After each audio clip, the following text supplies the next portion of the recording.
Welcome back. So Donald Trump returned back to prime time this week as CNN held a town hall with the former president. Joining us now is Jesse Byrnes, a senior editor with our media partners at The Hill. Jesse, thank you so much for joining us. So it was definitely a contentious event, to say the least. The former president seemed to double down on the 2020 election results. What were some of your takeaways?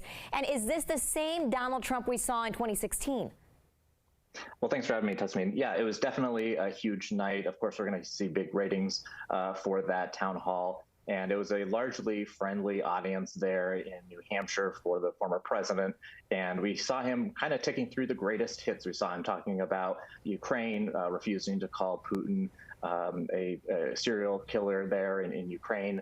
We saw him going after E. Jean Carroll, of course, just a day after a jury found him liable for sexual abuse and defamation.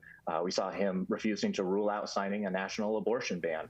There was a lot in that town hall that was classic Trump, going back to his 2016 campaign, and a lot, frankly, for Democrats that they've already started to latch onto going into this next election cycle. Yeah, and I want to talk about the GOP candidates in just a little bit, but first, there's been criticism towards CNN, and there's mixed reaction how moderator Kaitlin Collins did. Some say she did great, others say that she seemed to struggle. What's your opinion on the network having Trump on and how Collins did with the conversation?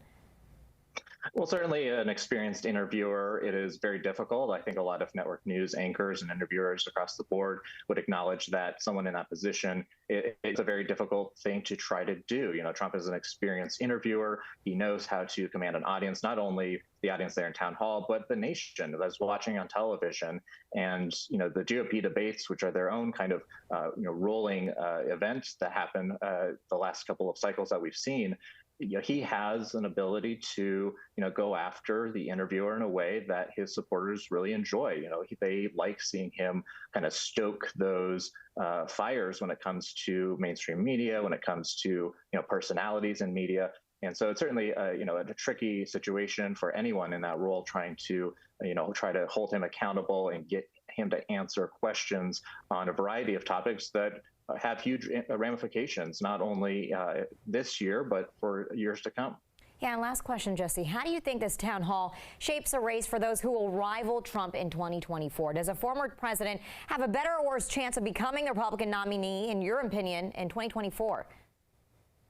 Well, I think what you saw last night was the former president really kind of flexing his muscle, flexing his understanding on things like energy, things like healthcare, even if many Republicans, and certainly not Democrats, are not going to agree with him on many of these issues, but flexing his understanding of how in tune he can be with the GOP base. And so I think on many of these issues, Republicans are going to, find themselves struggling to try to distinguish themselves and distinguish their positions from Trump because they largely agree on a lot of the same policy proposals. And so how can they draw a contrast with him without alienating their voters is a very difficult thing to do. And we'll see what Republicans do and how they go about trying to do that in the coming months. All right, Jesse Byrnes, senior editor at The Hill. Thank you so much for your insight and for your time. Appreciate it.